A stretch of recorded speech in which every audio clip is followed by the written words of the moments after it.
Kronologis ya? Ya Pak. Baik, saya akan jelaskan kronologi singkat kaitan masalah kejadian di Desa Saipihutah, Kecamatan Dono Sanggul, yang mana awal mula kejadian ini berdasarkan laporan pemilik ladang itu di tanggal 28 sekitar pukul 13 melaporkan terjadi ada penemuan mayat yang ditindaklanjuti oleh penyidik Satreskrim Polres Kembangan Sundutan. Ternyata ditemukan ada mayat di perladangan di Desa Saipihutah. Kemudian kronologi singkat kejadian setelah dilakukan penyidikan bahwa kejadian ini itu berawal dari perkenalan pemilik ladang dengan dua tersangka yang awalnya dua tersangka di sekitar bulan Agustus. Dua tersangka ini berkenal di Facebook untuk ditawarkan pekerjaan di ladang sehingga datang ke Dono Sanggul, dijemput kemudian dipekerjakan. Kemudian beberapa hari kemudian mereka dari pekerja dua tersangka ini meminta untuk mempekerjakan satu orang lagi adik angkat yang mengaku adik angkat mereka dipekerjakan dengan alasan bahwa kondisi ladang dikerjakan dua orang tidak sanggup. Kemudian sekitar tanggal 23 dengan mengajukan ke pemilik ladang tidak menyetujui karena pemilik ladang yang satu sudah datang, yang tersangka yang satu laki-laki yang adik angkat, kemudian adik angkatnya ini juga meminta lagi kepada pemilik ladang untuk mempekerjakan satu orang lagi yang diakui mereka adalah pacarnya. Kemudian pemilik ladang tidak menyetujui karena tidak ada hubungan ikatan pernikahan. Kemudian secara diam-diam di tanggal 23 September itu didatangkanlah dari Medan si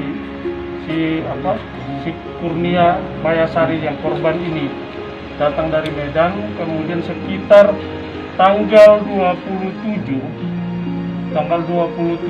tepatnya itu di hari Minggu sekitar pukul 19, pemilik ladang itu ada berkunjung ke pondok yang ada di perladangan. Kemudian berbincang dengan kedua tersangka Basarudin ini dan Dendi ini. Dua orang berbincang kemudian mendengar teriakan di atas pondok itu dan dipertanyakan oleh pemilik ladang itu suara apa. Kemudian dijawab bahwa itu istri saya biasa sering nonton film horor. Kemudian disambut keluar si istri ini yang dari dalam pondok ini, ya akhirnya diyakini bahwa tidak ada apa-apa. Tapi ternyata sekitar pukul 19 lebih itu ada saksi yang memang orangnya si pemilik ladang, dari pekerja si pemilik ladang ini yang kepercayaan ini melihat si pelaku ini keluar dari ladang menggunakan sepeda motor yang dititipkan oleh pemilik ladang yang digunakan oleh mereka selama bekerja di ladang. Jadi sekitar pukul 19. Kemudian keesokan harinya pemilik ladang memerintahkan si saksi yang melihat tadi malam ini, yang orang dari si pemilik ladang, untuk menemui si tersangka ini. Melihat di pondok tersebut ternyata tidak lagi ditemukan oleh tiga tersangka ini, tidak ditemukan lagi. Namun yang ditemukan di pondok adalah mayat yang dibungkus dengan spray di lokasi pondok TKP tersebut, sehingga melapor kepada pemilik ladang dan dilaporkan ke pemilik ladang melaporkan kepada Polres Kembangan Sundutan. Kemudian dilakukan proses penyidikan berawal dari memang pengembangan melalui telepon dihubungi, dan memang si pelaku ini melarikan diri itu pukul 19 malam hari Minggu itu setelah melakukan kasus pembunuhan, melarikan diri. Kemudian tapi handphone masih bisa dihubungi, masih berkomunikasi, karena si pelaku ini masih berusaha meminta uang kepada pemilik ladang. masih berusaha meminta uang, upah maupun yang lain. Ini upah kerja, jadi masih berusaha dan dipancing terus dikomunikasikan sehingga akhirnya penyidik berangkat ke Medan terus masih bisa berkomunikasi, dilakukan penangkapan, berkoordinasi dengan di Treskrim Polda Sumatera Utara dan berhasil menangkap pelaku di seputaran Amplas di Tanjung Morawah. Demikian mungkin kronologi singkat kejadiannya. Pak, untuk ancaman sendiri Pak untuk orang ketiga tersangka ini? Ya, dari proses penyidikan yang dilakukan oleh penyidik Satreskrim Polres Sumbawas, saat ini kita mengenakan pasal 338, ya, 338 pembunuhan ini dengan ancaman hukuman 15 tahun. Namun pada prosesnya nanti, apabila nanti ditemukan ternyata ada unsur memang perencanaan dalam kasus ini, maka juga akan kita kenakan pasal 340 KUHP. Pak, dari rangkaian kronologis tadi Bapak sudah tersebut ada tidak dalam perkosaan. Oh iya. Jadi kasus pembunuhan ini diawali dengan kasus pemerkosaan yang itu juga diakui oleh tersangka dalam proses pemeriksaan penyidikan dilakukan oleh penyidik. Jadi dia awali memang awal niat melakukan pembunuhan ini karena si korban ini ingin kembali, tidak tahan dia bekerja di ladang, ingin kembali ke rumahnya, ke kampung halamannya karena tidak tahan bekerja di ladang. Kemudian dilakukan upaya penyekapan selama kurang lebih 3 hari penyekapan di sana. Kemudian dilakukan pemerkosaan, yang pemerkosaan itu sendiri dibantu oleh rekan-rekan tersangka. Jadi tetap pengenaan juga kepada saudara Dandi, tersangka Dandi ini dikenakan pasal 285 kasus pemerkosaan. Kemudian rekan-rekannya kita jerat dengan 55 turut serta membantu karena pada proses pemerkosaan yang dilakukan itu yang kawannya lain turut membantu memegang tangan atau juga salah satunya perempuan sebagai melihat situasi di luar sekeliling untuk menginformasikan kalau ada orang-orang yang lewat karena posisi kubu ini di sebelah jalan kecil, jalan perladangan. Pak, kronologis penangkapan kan Bapak tadi bilang kan di Amplas Pak gitu. Apakah saat penangkapan ketika tersangka ditemukan adakah perlawanan atau kooperatif Pak di mana? Ya. Jadi kalau perlawanan ya pasti ada sedikit mungkin perlawanan, berusaha untuk melarikan diri pada saat penangkapan di TKP. Namun karena kesigapan personil kita kerjasama dengan Treskrim Polda Sumatera Utara berhasil menangkap meringkus ketiga pelaku ini dan langsung dibawa ke Polres Sumbawa. Bang, tidak ada motif dendam terhadap pelaku teman-teman?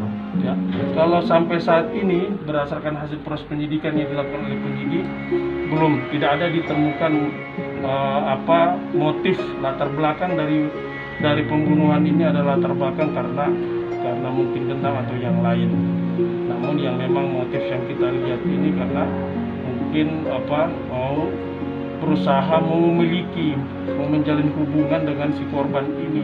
Nah, korban ini bersikeras untuk kembali dilakukan penyekapan sampai dengan pada tindakan pemerkosaan. Kemudian karena korban berteriak, yang akhirnya muncul niat untuk melakukan bunuh.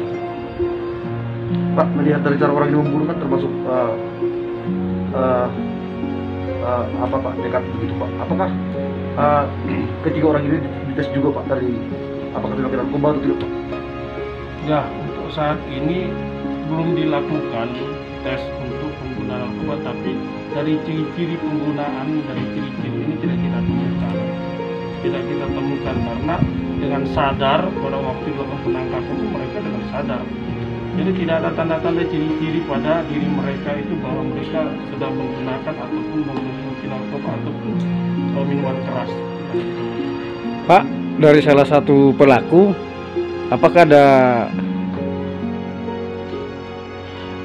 satu kampung dengan korban gitu Pak? Kalau pelaku tidak, karena memang pertemuan sendiri juga itu dari media sosial ya. Karena media sosial pertemuan dengan menggunakan Facebook juga untuk mengajak. Seperti juga awal mula juga pemilik ladang juga menawarkan pekerjaan kepada 3 tersangka juga melalui Facebook juga. Oh Pak, apakah memang pemilik lahan tidak sama sekali tidak mengetahui apa yang mereka lakukan Pak? Karena kami dengar sebelum mereka menaikkan diri, kan mereka masih meminta upah dari majikannya, Komandan. Ya, jadi kalau kejadian pembunuhan itu sendiri pemilik ladang tidak mengetahui, dan keberadaan korban semenjak tanggal 24 itu tiba di Humbang itu sendiri, korban ini pemilik ladang tidak mengetahui, dan pada tanggal 27 pemilik mendatangi sekitar pukul 18, antara pukul 18 dan pukul 19 itu mendatangi gubuk di ladang tersebut. Itu juga saat itu dia tidak mengetahui kalau korban itu ada dalam gubuk tersebut, tidak mengetahui. Ya, gitu ya.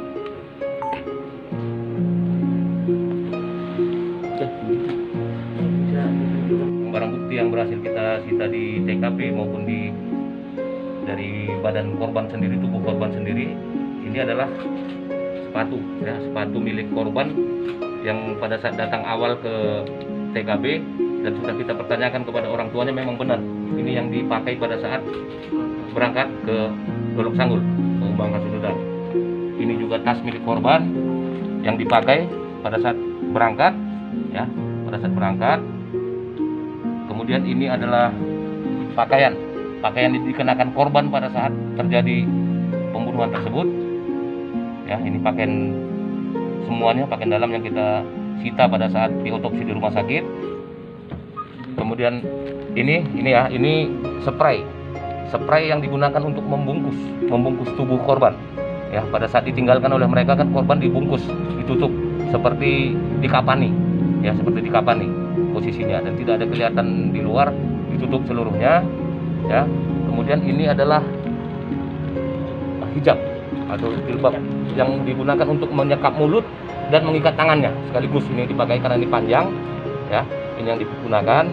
Kemudian ini adalah laksban yang dipakai untuk menutup mulut korban. Ya, ini laksban yang sudah terpakai. Ya, bukan di TKP. Ya, ini sisa laksbannya yang dibeli. Yang ini dibeli pada saat itu dibeli baru karena terus berteriak terus, jadi dibeli laksban oleh mereka. Ini sisanya, ini yang digunakan untuk memotong laksban, ya. Dan ini pisau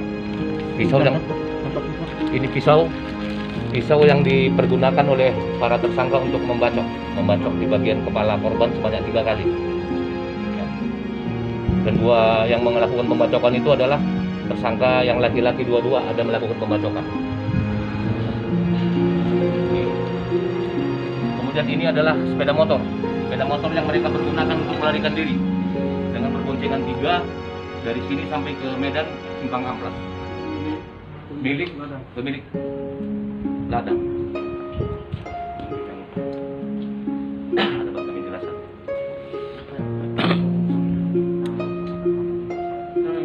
Itu mana ya?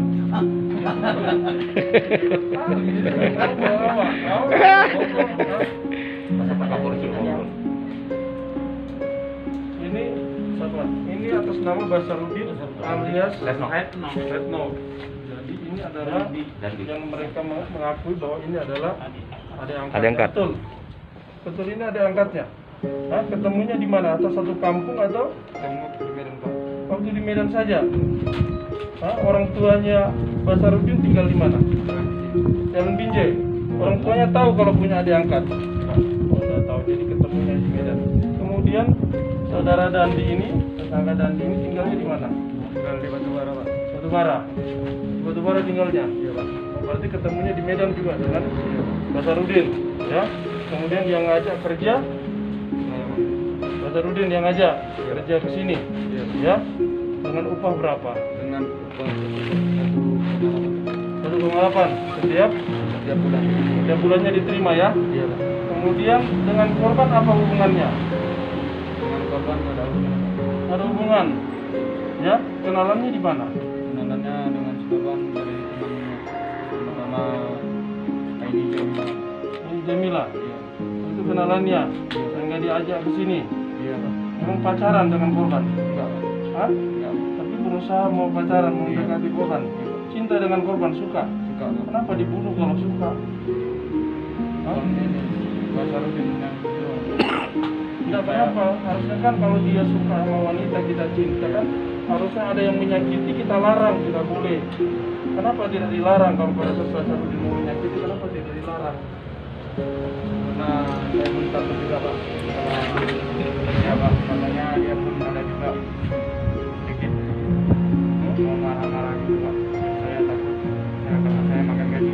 Makanya saya takut Pak. Karena kamu cinta sama perempuan si korban ini. Iya Pak. Kamu mau menikahi dia. Iya Pak. Makanya, Pak. Tujuan kamu memperkosa apa? Tujuan dia memperkosa? Tujuan saya memperkosa itu karena satu-satunya saya mau nikahi dia. Supaya Mau dia tidak mendampingi pulang. dia. Iya Pak. Supaya dia tidak pulang, supaya ada hubungan jadinya. Iya Pak. Gitu. Iya Pak. Kemudian Basarudin, kenapa sampai harus melakukan, kenapa? Karena teriak atau apa? Iya Pak. Karena saya cuma bersama dia. Lalu korban terima dengan perkosaan dia. Lapor polisi. Saya takut.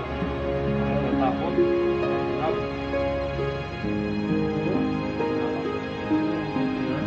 Karena takut, karena diancam, korban mengancam untuk membunuh polisi. Eksekutor pembunuhan pertama siapa Bu? Pokoknya mereka berdua inilah, di antara mereka berdua ini.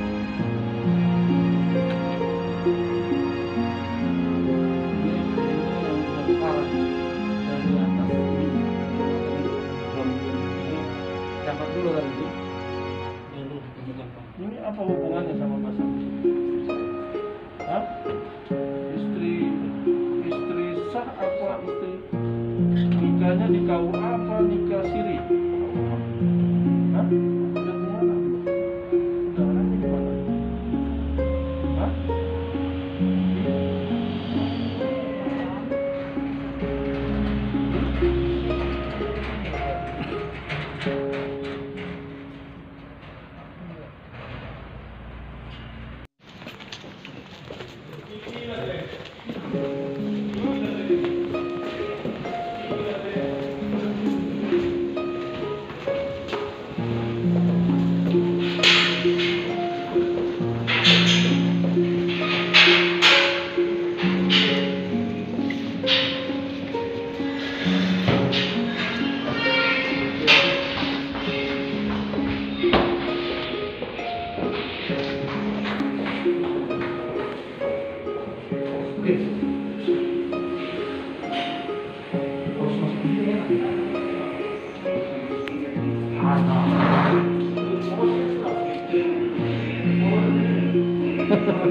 Mereka.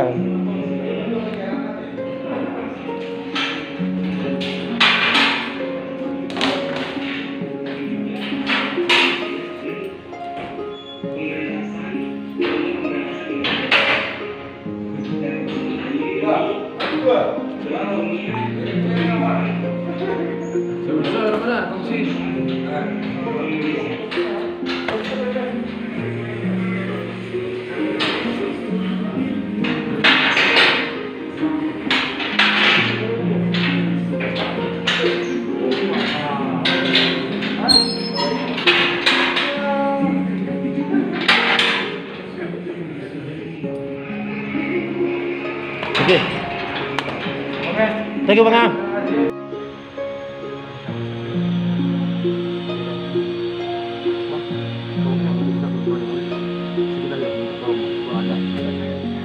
Diperbesar suara sedikit Bang ya. Pertama sekali mengetahui kakak abang itu meninggal kapan? Siapa yang memberitahu?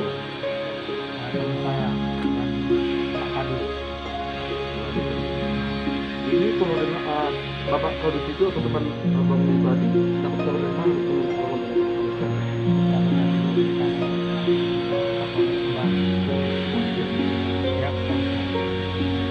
Setelah mengetahui kabar tersebut, hal apa yang pertama sekali dilakukan oleh pihak keluarga?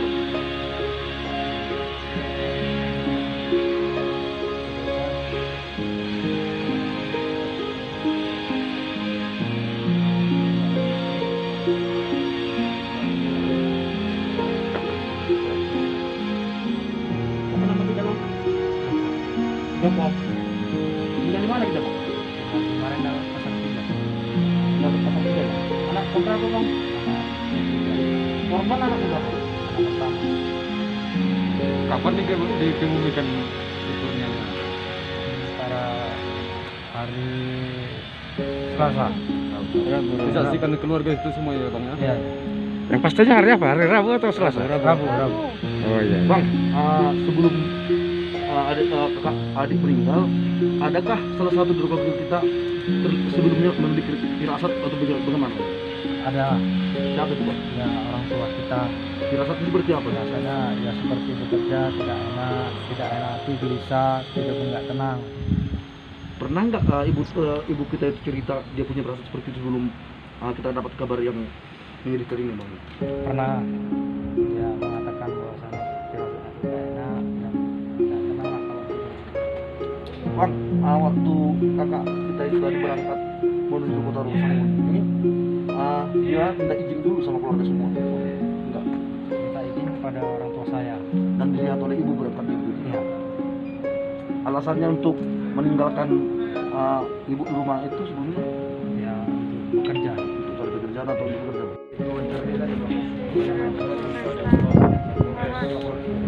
Bang. Turun apa ya bang?